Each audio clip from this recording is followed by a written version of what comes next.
Of you had questions about the charity ad presentation, so I'm going to go through the whole Schoology lessons that have been presented through the folders. So where I'm in Miss Robilart's Schoology page right now, under Materials, and I'm going to go to the charity ad presentation. So feel free, I have no idea where everyone is on this, but feel free to uh, forward or rewind as you see fit. So I'm going to open up the charity ad presentation.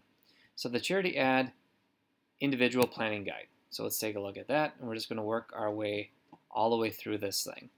So throughout this unit, you'll participate in mini lessons and then apply those skills to your own work, which you will document in this document. You'll work in this individually, then when we return, we'll collaborate with your chosen partner. So unfortunately, we are not going to be able to collaborate with your chosen partner, so it's going to be individually. The charity ad campaign individual planning sheet. So let's click on this. So here's our challenge.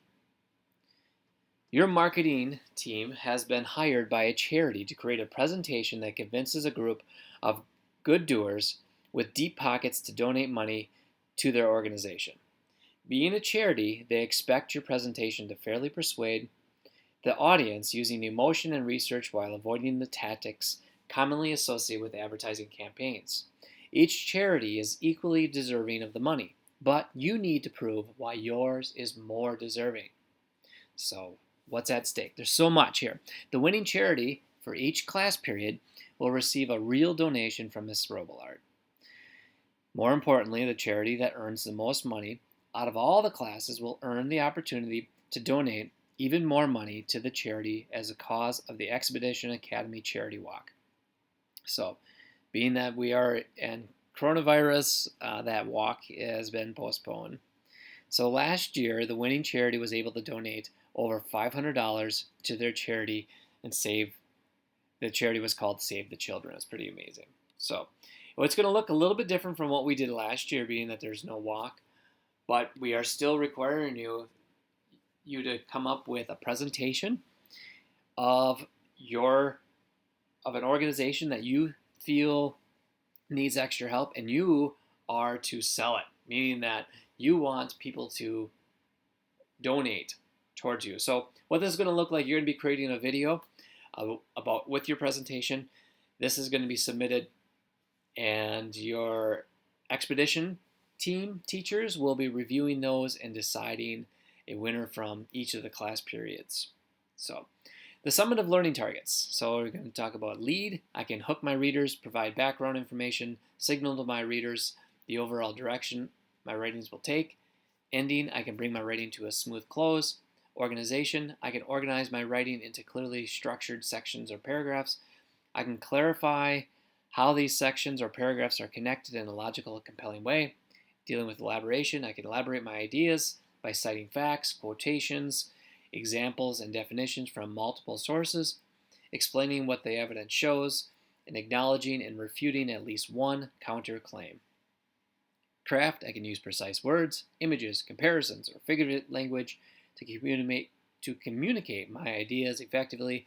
I can also use a tone appropriate for the type of writing. Conventions. I can apply correct conventions to my writing, including capitalization, word usage, and spelling. Conventions also include like your punctuation. Speaking and listening delivery. I can present my ideas in a clear and engaging manner, appropriate eye contact, adequate volume, even pacing, and clear pronunciation. All right, so this is the schedule that you guys were following as we went through. Day 1, use the following links to do research on some of the charities available to you to use as your cause for your assignment. So you're going to click on these links, which I'll bring up one of them here.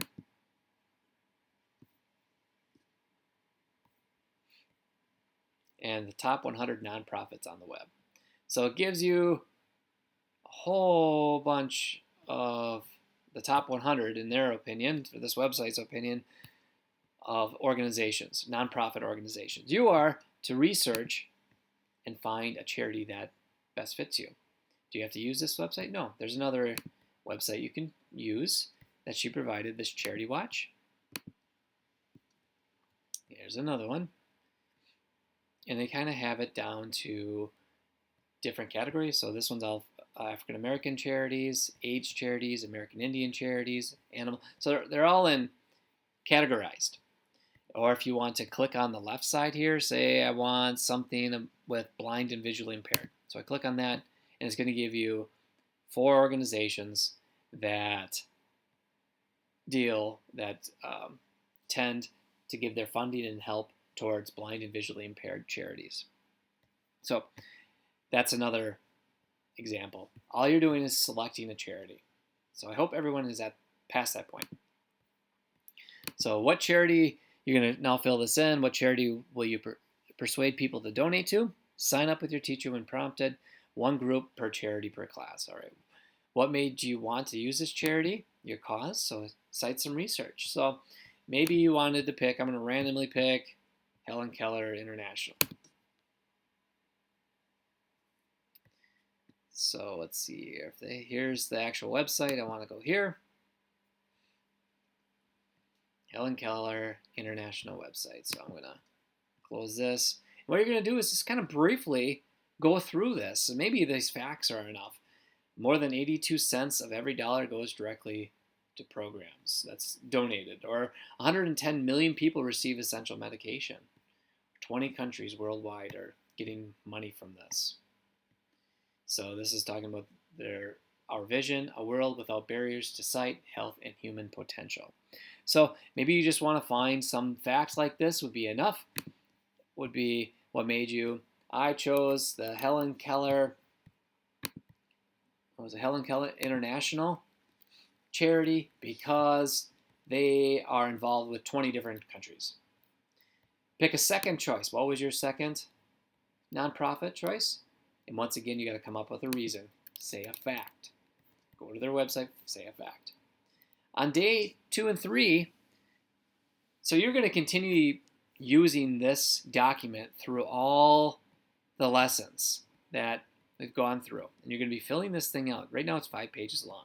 As you add to it, being that you're adding words and sentences, you are going to be using, this will get a bigger document.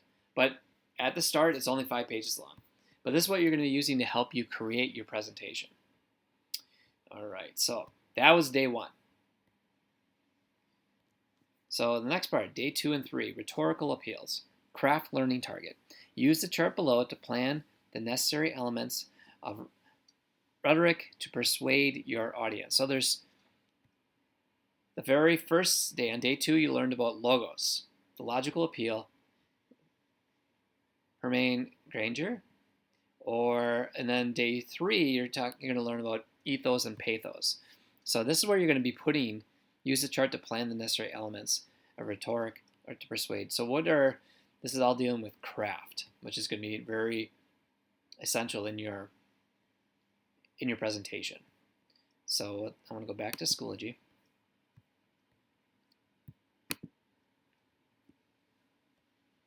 So this one is the rhetorical appeals. So this is day 2 and 3. And you are going to work your way through this.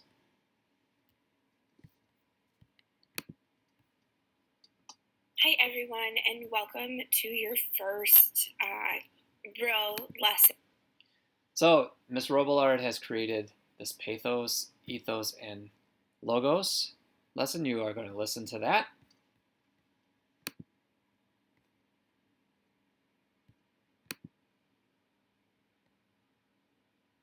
Let's go to the next one, the foundation of argument, rhetorical appeals.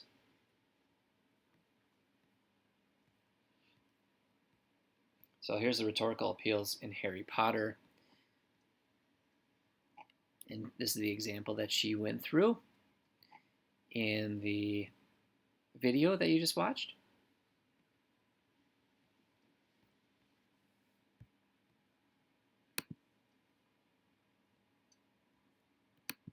So in part 1, this is talking about what is logos.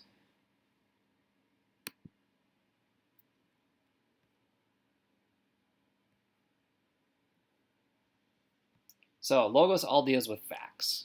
They want the data. They want specific scientific research. So you're gonna watch this video with Harry Potter, and you're gonna then kind of think of yourself with dealing with your presentation. What is best? What can you use in facts and data that would help persuade your audience?